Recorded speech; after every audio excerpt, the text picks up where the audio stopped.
Alors ce matin, nous lisons 1 Samuel chapitre 17 à partir du verset 1, je dis bien tout le chapitre, qui est jusqu'au verset 58. Amen. Pour que nous comprenions bien l'histoire. Amen. J'aurais pris quelques versets, mais je veux bien que tu comprennes d'où est sortie cette histoire de Goliath. Amen. Que Dieu soit béni. Alors la première personne va nous lire jusqu'à ce qu'elle s'arrête là où elle voudra s'arrêter. Je ne te donnerai pas. Amen. Samuel chapitre 17. 1 Samuel chapitre 17. Nous lisons tout le chapitre. Alors la première personne va nous lire jusqu'à ce qu'elle s'arrête là où elle est fatiguée. Amen. Et la deuxième personne va prendre là où elle s'arrêtera. Alléluia. Amen. Nous écoutons bien s'il vous plaît et chacun de nous, déjà le Saint-Esprit va te parler. Amen. Amen. Amen. Les Philistins réunirent leur armée pour faire la guerre et ils se rassemblèrent à Soko, qui appartient à Juda. Ils campèrent entre Soko et Azekam, à Éphès d'Amin. Saül et les hommes d'Israël se rassemblèrent aussi. Ils campèrent dans la vallée de Tébérinth et ils se mirent en ordre de bataille contre les Philistins.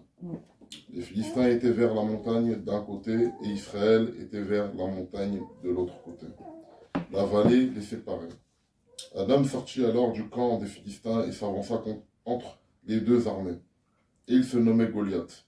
Il était de Gath et il avait une taille de 6 coudées et un nampant.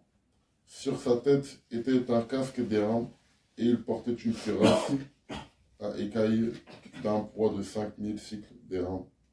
Il avait aux jambes une armure d'airain et un javelot d'airain entre les épaules. Le bois de sa lance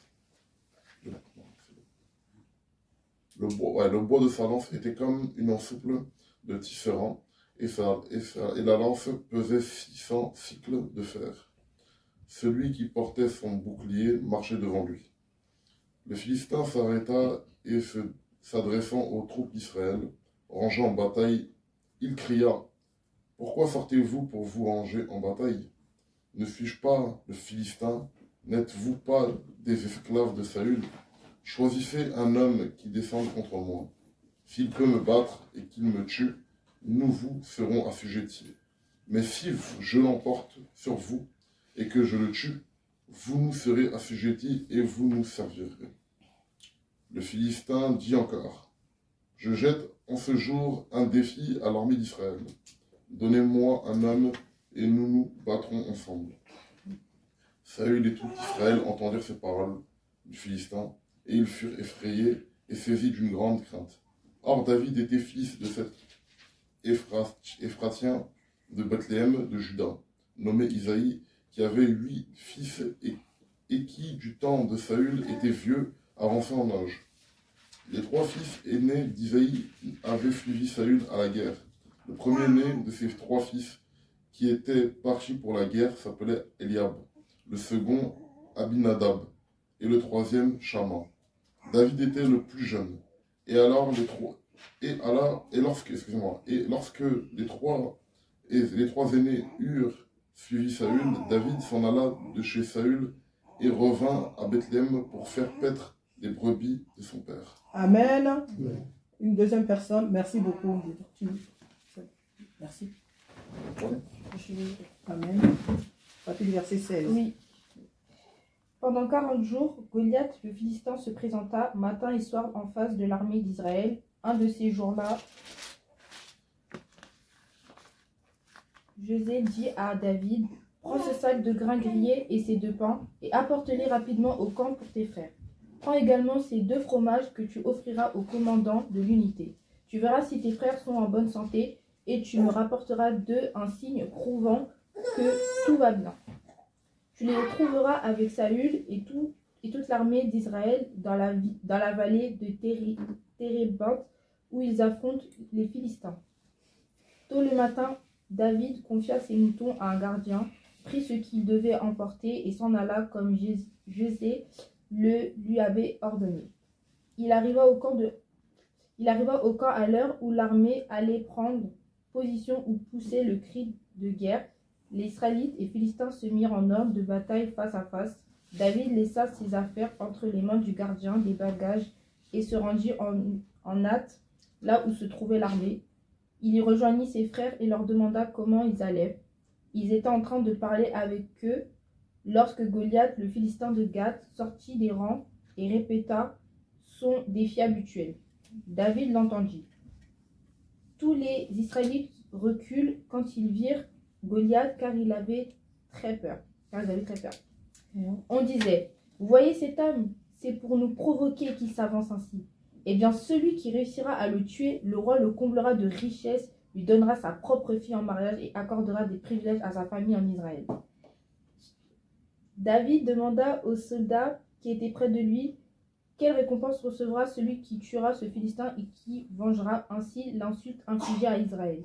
Et qui est donc ce Philistin païen qui ose insulter l'armée du Dieu vivant? On répondit à David en lui répétant ce qui était promis au vainqueur. Mais son frère aîné Eliab l'entendit discuter avec les soldats et se fâcha. « Pourquoi es-tu venu ici ?» lui dit-il. « À qui as-tu laissé ton petit troupeau dans le désert? Je te connais bien, petit prétentieux, espèce de vaurien. C'est pour assister au combat que tu es venu. Qu'ai-je fait de mal ?» demanda David. « J'ai simplement posé une question. » Il tourna le dos à son frère et s'adressa à un autre soldat. Il continua de poser la même question et chacun lui donna la même réponse. Je peux m'arrêter là ou... Oui, continue si tu veux faire. Tout le monde entendit parler de l'intérêt de David pour cette affaire. Saül lui-même en fut informé. Il fit aussitôt venir David qui lui dit « Majesté, personne ne doit perdre courage à cause de ce Philistin. J'irai moi me combattre contre lui. » Non, répondit Saül, tu ne peux pas aller le combattre. Tu n'es qu'un enfant alors qu'il est soldat depuis sa jeunesse. Majesté, reprit David, quand je garde les moutons de mon père, si un lion ou un ours vit et emporte un mouton du troupeau, je le poursuis, je le frappe et j'arrache la victime de sa gueule. S'il se dresse contre moi, je le saisis à la gorge, je le frappe à mort. C'est ainsi que j'ai tué des lions et des ours. Eh bien, je ferai subir le même sort à ce Philistin païen parce qu'il a insulté l'armée du Dieu vivant. Amen. Une autre personne répond, s'il vous plaît. David ajouta, l'Éternel m'a délivré de la griffe du lion et de la patte de l'ours, et il me délivrera aussi de ce Philistin. Amen. Saül dit à David, vas-y donc, et que l'Éternel soit avec toi. Saül fit enlever sa tenue à David. Il passa sur sa tête un casque en bronze et le revêtit d'une cuirasse. David mit l'épée de Saül par-dessus ses habits et voulut marcher, car il n'avait pas encore jamais essayé. Mais il dit à Saül, je ne peux pas marcher avec cette armure, je n'y suis pas habitué. Et il s'en débarrassa. Il prit en main son bâton, puis il choisit dans le torrent 5 pierres lisses et les mit dans sa gibecière de berger et dans sa poche. Enfin, sa fronde à la main, il s'avança contre le Philistin. Le Philistin s'approcha peu à peu de David, et l'homme qui portait son bouclier marchait devant lui. Le Philistin regarda David, et lorsqu'il l'aperçut, il le méprisa, car il ne vit en lui qu'un enfant roux à la belle apparence. Le Philistin dit à David, « Suis un chien pour que tu viennes avec moi avec des bâtons ?» Après l'avoir maudit par ses dieux, il ajouta, « Viens vers moi, que je donne ta chair à manger aux oiseaux du ciel et aux bêtes des champs. » David dit au Philistin, « Tu marches contre moi avec l'épée et la lance et le javelot. Moi je marche contre toi au nom de l'Éternel, Amen. le maître de l'univers, au nom du Dieu de l'armée d'Israël que tu as insulté. Aujourd'hui l'Éternel va te livrer entre mes mains. Je t'abattrai et je te couperai la tête. Aujourd'hui je vais donner les cadavres du camp des Philistins aux oiseaux du ciel et aux bêtes sauvages. Toute la terre saura alors qu'Israël a un Dieu. Amen. Et toute cette assemblée saura que ce n'est ni par l'épée ni par la lance que l'Éternel sauve. En effet, la victoire appartient à l'Éternel et il vous délivre entre nos mains. Amen. Dès que le Philistin se mit à marcher vers lui, David courut sur le champ de bataille à sa rencontre. Il porta la main à sa gibecière, il y prit une pierre et la lança avec sa fronde. Il frappa le Philistin au front et la pierre s'y enfonça. Le Philistin tomba le visage contre terre. Ainsi, avec une fronde et une pierre, David fut plus fort que le Philistin. Il le frappa et le mit à mort sans avoir d'épée à la main. Il courut, s'arrêta près du Philistin et prit son épée en la tirant du fourreau. Il l'acheva et lui coupa la tête. Voyant que leur héros était mort, les Philistins prirent la fuite. Les hommes d'Israël et de Juda se levèrent, poussèrent des cris et les poursuivirent jusque dans la vallée et jusqu'aux portes d'Écron. Les Philistins blessés à mort tombèrent sur le chemin de Charaïm jusqu'à Gath et Écron. les Israélites mirent fin à leur poursuite et revinrent piller le camp. David prit la tête du Philistin et l'amena à Jérusalem. Amen. Et il déposa dans sa tente les armes du Philistin. Lorsque Saül avait vu David marcher à la rencontre du Philistin, il avait dit à Abner, le chef de l'armée, « De qui ce jeune homme est-il le fils, Abner ?» Abner avait répondu, « Aussi vrai que ton âme est vivante, roi, je l'ignore. Informe-toi donc pour savoir de qui ce jeune homme est le fils, » avait dit le roi. Quand David fut de retour après avoir tué le Philistin, Abner le prit et le conduisit devant Saül. David tenait à la main la tête du Philistin. Saül lui dit, « De qui es-tu le fils, jeune homme ?» Et David répondit, « Je suis le fils de ton serviteur Isaïe le Béthlémite. » Amen. Que Dieu soit béni. C'est une longue lecture.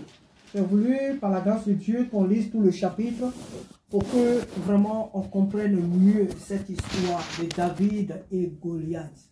Alors, chers bien-aimés, le thème de notre message de ce matin, c'est « Brisons les chaînes de la peur ». Brisons les chaînes de la peur. Ici, la Bible nous parle ce matin d'une histoire d'un jeune enfant, d'un jeune homme. La Bible nous parle d'un jeune homme qui a affronté un géant. Un géant selon le monde, un géant selon les hommes, un géant selon la pensée humaine.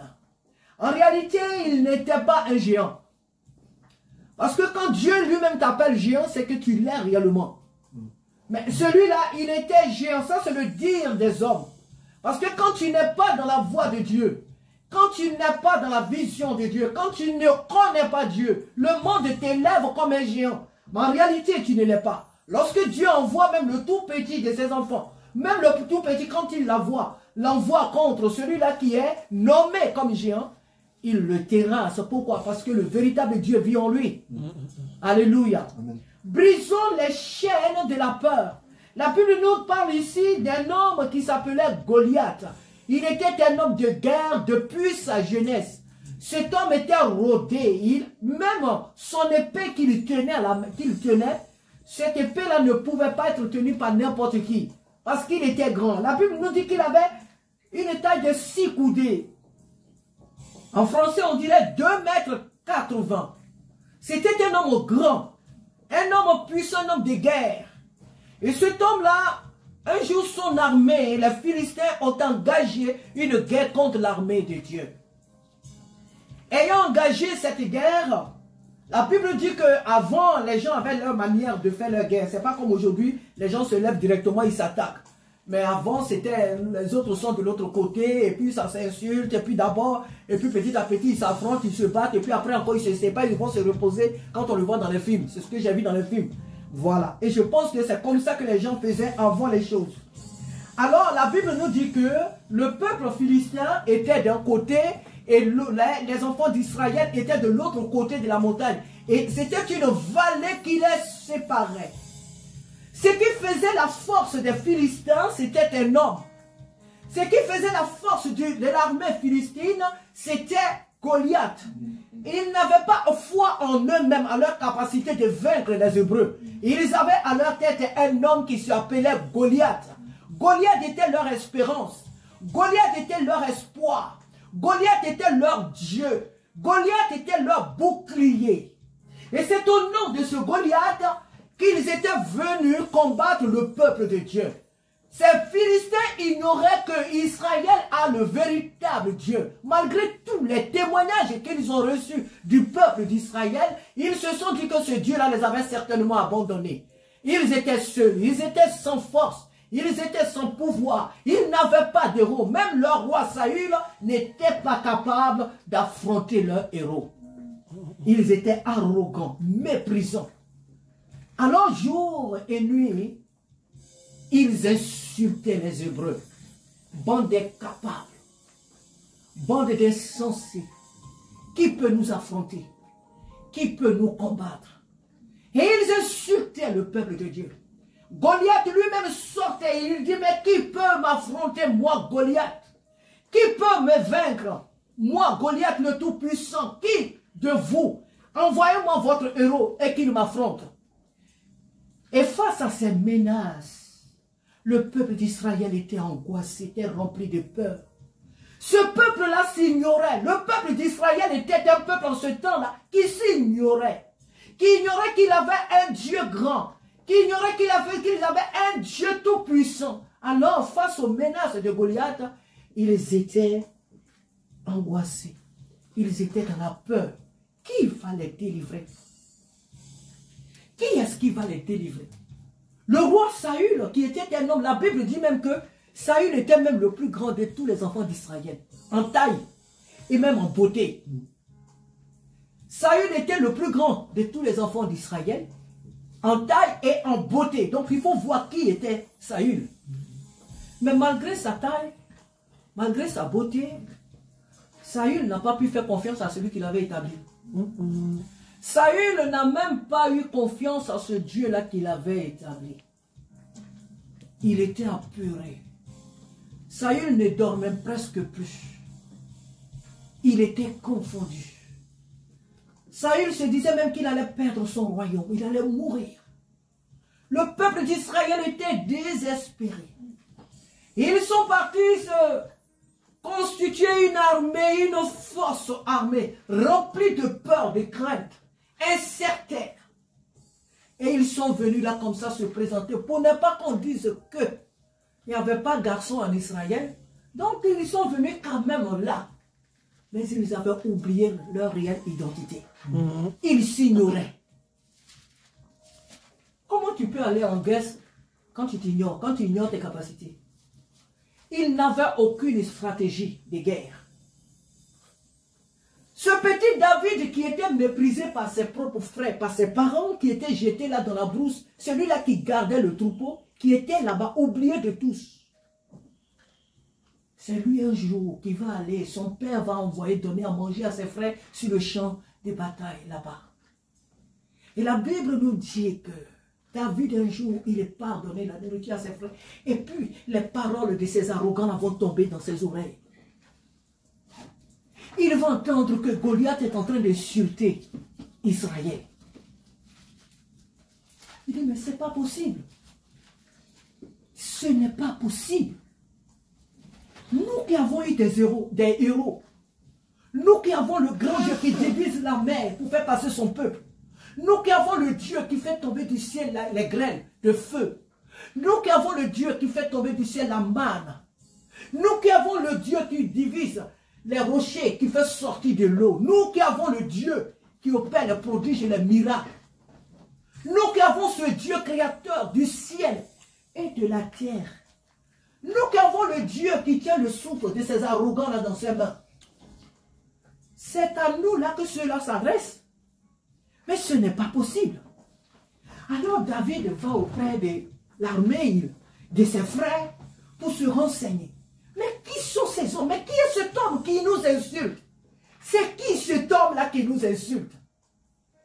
Alors ses frères, au lieu de lui répondre pour dire, oui, voilà la situation, il trouve que David est un arrogant. Il trouve que David est un prétentieux. Il trouve que David est trop quelque chose d'inutile pour vouloir s'ingérer dans les affaires des grands. Mais qui est cet enfant-là? On t'a dit de surveiller les troupeaux. Au lieu de rester là-bas, c'est toi qui viens ici t'ingérer dans les affaires des grands mecs. Ils sont fâchés avec David. Ils humilient David. Ils méprisent. Ses propres frères le méprisent. Alors David dit, d'accord, vous m'avez méprisé, c'est pas grave. Ce qui est ici, il est question de notre Dieu, de l'honneur de notre Dieu, de l'honneur de notre peuple. En fait, de famille, là, moi je mets ça de côté, je vais m'adresser à d'autres personnes. David a quitté ses frères, il allait vers d'autres personnes. Il leur a demandé encore, c'est qui ce Philistin? C'est qui cet homme-là? Et les renseignements clairs vont être donnés à David. David va se lever, il va aller voir le roi. Il dit, moi je peux combattre cet homme. Cet homme-là, moi je peux le combattre. Saül de suite, lui-même en lui-même va mépriser David. Il dit, mais c'est quoi ça encore? Même si on dit qu'on n'a pas d'armée, même si on dit quand même, ça c'est quoi ça? David dit, le roi Saül, moi là, tu me vois petit comme ça, dans les champs où je suis là, je tue là-bas des loups, des lions, des serpents plus gros. Je tue les animaux qui viennent s'attaquer à mes brebis.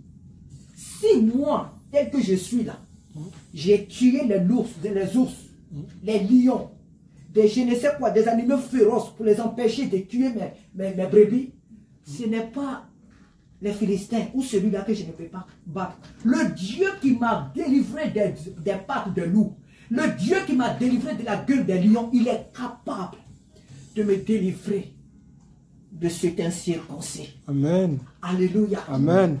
David a chassé la peur. David a chassé la peur.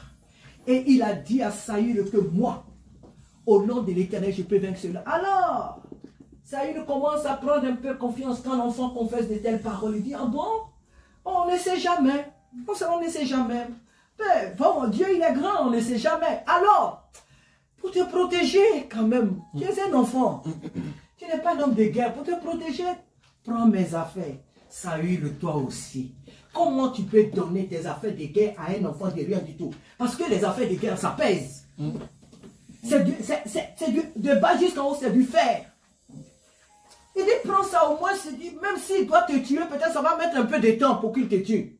Donc, il faut te couvrir de mes armes. D'accord, Saül, David, par respect, il n'a pas dit non. Il dit, d'accord, mettez-les-moi, mettez. Quand eux-mêmes, ils ont vu que ça le dépasse, ça traîne à terre, c'est bizarre, puis David est courbé dedans, il dit, non, ça c'est trop lourd. Je ne peux même pas courir avec. Je ne peux pas courir avec tes effets de guerre, Saül. Non. Je veux moi-même mon identité à moi. Je veux mener cette guerre avec l'identité que Dieu m'a donnée. Amen. Je veux mener cette guerre avec les talents que Dieu a déposés en moi. Amen. Avec l'onction que Dieu a déposée sur moi. Pas avec l'onction de quelqu'un d'autre. Pas avec l'identité de quelqu'un d'autre. Pour ne pas que demain tu dises que c'est à cause de mes armes de guerre que David a vaincu. C'est trop lourd. David n'est pas lourd. Il a dit c'est trop lourd. Je ne peux pas courir avec. Et David l'a déposé. Le petit allait tout simplement sur le champ de bataille, il a ramassé des pierres dans le torrent. Il a ramassé des pierres. Les pierres ici sont la personne de Jésus-Christ de Nazareth. Il s'est associé au Saint-Esprit. Il est allé dans le torrent. Le Saint-Esprit, c'est le torrent. Le Saint-Esprit, c'est l'eau. Il s'est plongé dans la présence de Dieu. Et il y est ressorti. Et quand David sort de là, il voit Goliath comme une biche. Il voit Goliath comme un simple animal. Amen. Goliath voit David comme un enfant roux, un enfant de rien du tout. Alors quand Goliath voit David, il voit que le peuple d'Israël l'a insulté. Mais c'est une insulte. Mais qui envoie vers moi un enfant comme ça? Mais qui fait de moi un tueur d'enfants? Mais qui est-ce qui envoie vers moi un enfant? Je vais te tuer et je vais donner ta chair aux animaux. David dit, tu marches contre moi avec ton épée. Tu marches contre moi avec tes armes charnelles. Tu me vois comme un enfant, c'est vrai. Tu me vois comme un petit garçon. Mais moi, je viens contre toi, au nom de l'Éternel. Le Dieu même qui t'a créé là, c'est lui qui m'a habité contre toi. C'est avec lui que je viens contre toi. Et moi, aujourd'hui là, je vais couper ta tête. Et je vais la donner, je vais donner ta chair aux oiseaux des champs. Tu vas mourir aujourd'hui parce que tu as osé insulter le Dieu d'Israël. Tu as osé insulter le Dieu d'Israël. Ah, David bouillonne, David est chaud, David veut accomplir sa destinée. Et il sait que le monde entier entendra parler de lui. L'histoire sera écrite pour toujours.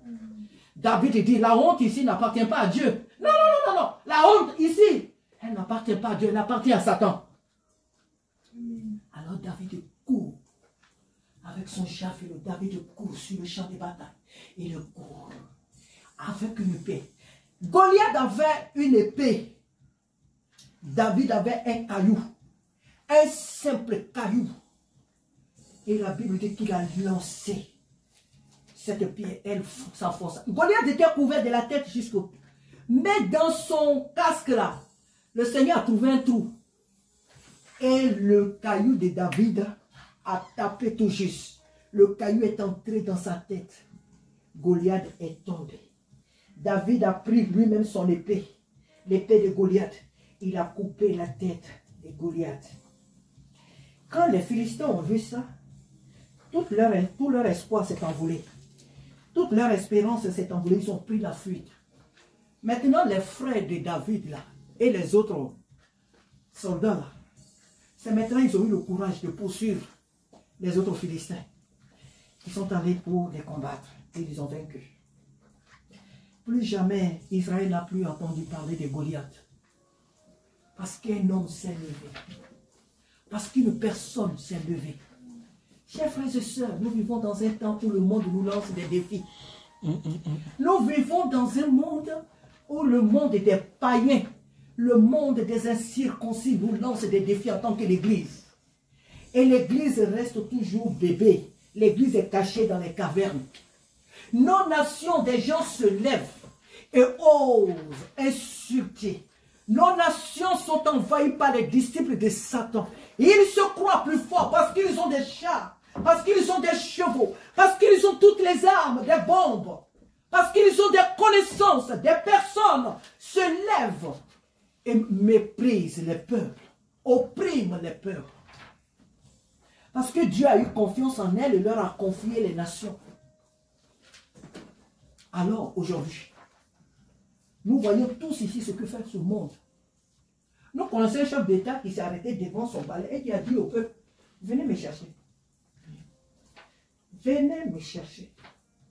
C'est le peuple qui gouverne là. C'est le peuple là qui est en train de dire que ce que tu fais là ne leur plaît pas. Tu ne gouvernes pas selon leurs intérêts. Donc si tu es normal là, tu dois t'asseoir, réfléchir pour dire, mais ce peuple qui m'a élu là, il dit que ce que je suis en train de faire, il ne l'aime pas. Donc, il faut que je change. Non, il dit, venez me chercher. Si vous êtes trop fort là, venez me faire sortir d'ici. Et puis il a vaincu. Hein. Il a vaincu. Tant que le peuple d'Israël ignorait son identité, Goliath devenait le plus fort. Et c'est comme ça certains de nos hommes. Le monde dans lequel nous vivons, c'est comme ça aujourd'hui, il reste plus fort. On nous crée des vaccins, on nous crée des choses, on nous musole, on nous met dans des maisons jour et nuit. Et nous sommes quoi? Nous sommes cloîtrés dans des maisons. Comment on appelait ça cette saison-là? Confinement. On est confinés. Les gros pasteurs, les grandes prophéties, les grosses prophéties, on est tous confinés. Il n'y a pas quelqu'un qui va sortir pour dire ainsi pas l'Éternel. Ça n'existe pas. Dieu est confiné avec son peuple. Il n'y a pas de prophétesse. Le Dieu qui a créé le ciel et la terre, on est là, les gens nous créent des vaccins, on nous les pique jour et nuit pour créer des maladies dans nos corps. L'Église ne dit rien, on est dans des cavernes. Quand il y a quelqu'un qui donne des prophéties, les gens sont tellement incertains au-dedans d'eux qu'elles disent, oh je vois, je ne dis pas que c'est ce qui va se passer, mais peut-être d'ici dans 2 ans, 3 ans, il se donne lui-même le temps. D'ici 2 ans, 3 ans, c'est ça qui va se passer. Mais quand tu n'es pas sûr que c'est Dieu qui t'appelle, ne parle pas. Parce que Dieu n'est pas dans l'incertitude. Dieu n'est pas dans le... Il paraît que peut-être, il se pourrait que quand Dieu parle, Dieu n'a pas peur de sa création. Quand il dit qu'une chose doit arriver, elle arrive. Ce n'est pas dans... C'est pas trop clair dans ma tête. Ça doit être clair dans ta tête. À partir du moment où tu viens devant le monde pour dire tu viens au nom de l'Éternel, les choses que tu dis doivent être claires dans ta tête. Parce que des gens t'écoutent. Sinon, tu ne parles pas. L'Église est aujourd'hui en face de Goliath. Et Goliath insulte le Dieu d'Israël par tout ce que nous voyons. Même le chrétien, quand il a créé une petite entreprise, pour aussi embaucher ses propres frères, il les maltraite, il ne les paye pas bien.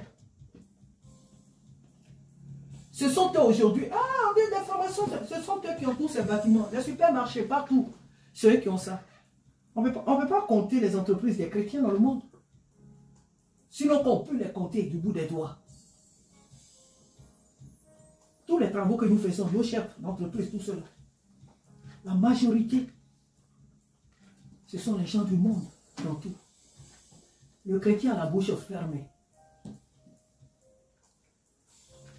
Les chrétiens, nous avons nos bouches fermées. Ils ont des chars. Ils ont des chevaux. Qui est-ce qui a envie de se faire tuer? On ne doit pas parler.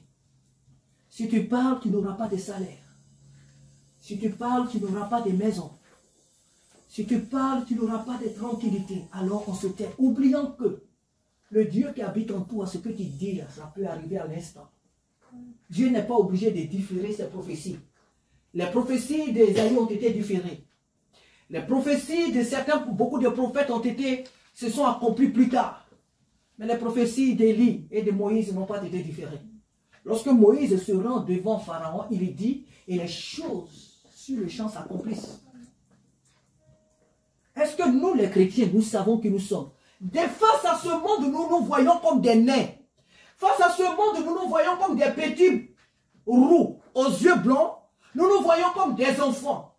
Aux yeux de ce monde, nous nous voyons comme des incapables. Nous sommes sans force. L'église de Jésus-Christ est sans force face à ce monde qui se croit Goliath, qui se croit tout puissant. Et le monde piétine l'église. On te dit au travail, là, ne parle pas de Jésus. Ne parle pas de Jésus. On te dit au dehors, dans tel lieu, ne parle pas de Jésus. Tu ne parles pas de Jésus. Le Tout-Puissant, on te dit de ne pas parler de lui. Toi, tu te tais. Le monde nous dicte des lois. Le monde nous dicte sa vision. Et l'église ne marche plus dans la vision de Dieu, mais dans la vision du monde. Certaines églises même sont payées, sont conventionnées par certains gouvernements. Donc si tu parles mal, le gouvernement ne va plus te donner l'argent pour achever tes projets. Tu voulais construire un grand temple, c'est le gouvernement qui va te donner l'argent. Donc si tu parles contre le gouvernement, tu n'auras plus cet argent. Parce qu'on veut la gloire du monde. Parce qu'on veut la gloire du monde. On veut paraître. Et donc on fuit la lumière pour rentrer dans les ténèbres. David dit non.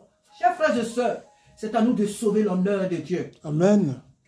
C'est à nous de sauver sur cette terre l'honneur de notre Dieu. Amen.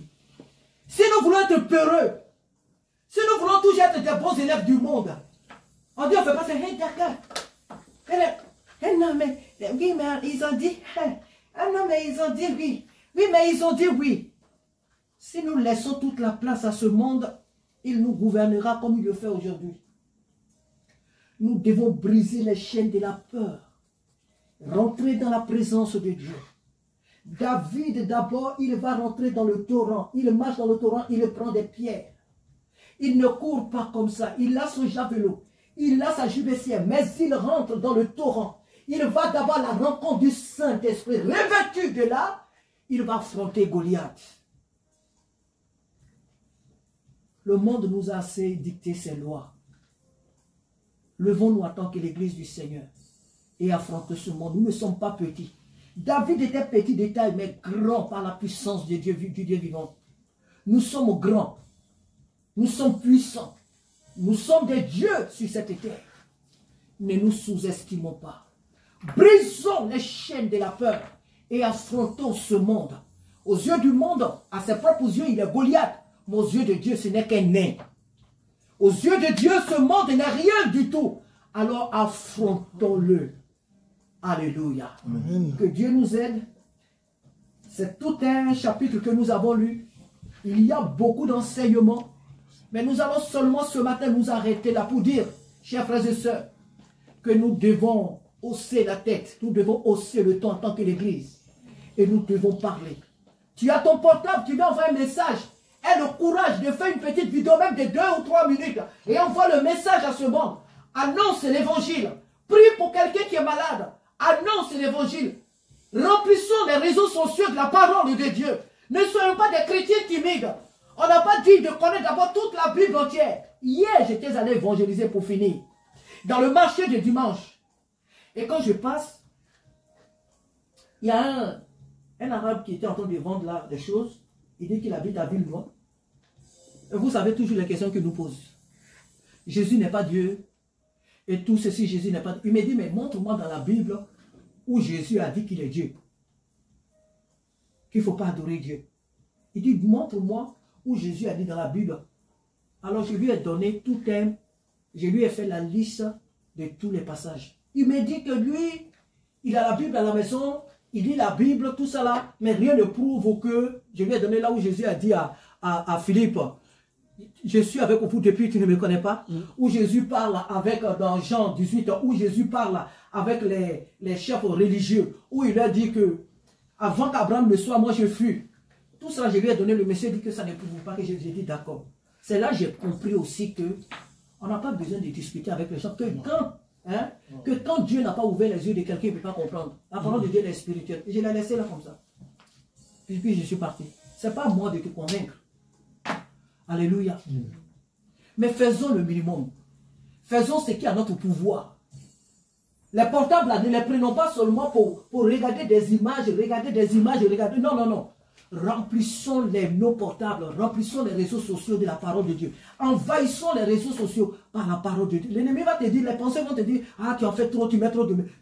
Non, fais-le. Faisons-le. Parce qu'il y a encore l'église de Jésus dans ce monde. Il y a encore beaucoup de personnes qui appartiennent à Dieu, mais qui ne sont pas encore venues à l'éternel. Qui sont encore tenus captifs par les prisons sataniques. C'est vrai. Donc, annonçons l'évangile. Ne baissons pas les bras. Ne soyons pas des chrétiens peureux. Ne soyons pas des chrétiens peureux. Brisons les chaînes de cette peur, de cette intimidation de ce monde. Levons nos têtes, relevons nos têtes et levons notre voix. Car Dieu veut faire des grandes choses au travers de nous. Mais tant que nous restons peureux, cloîtrés, je ne sais pas, dans nos maisons, le Seigneur ne travaille pas avec des peureux. Dieu n'œuvre pas à travers des gens des peureux. Non, non, non. Dieu œuvre avec des personnes qui osent. Des personnes qui osent. Et lorsque tu vas oser, Dieu ne te délaissera pas. Dieu ne t'abandonnera pas. On croit souvent ce verset-là qui dit, le Seigneur dit, je ne t'abandonnerai pas. On croit que c'est parce qu'il est là toujours pour pouvoir nos besoins. Il veut te dire que partout où tu iras le révéler, il sera avec toi. Il défendra ta cause. Il sera là pour te sauver, pour te délivrer. Alléluia. Que Dieu nous bénisse ce matin. Seigneur.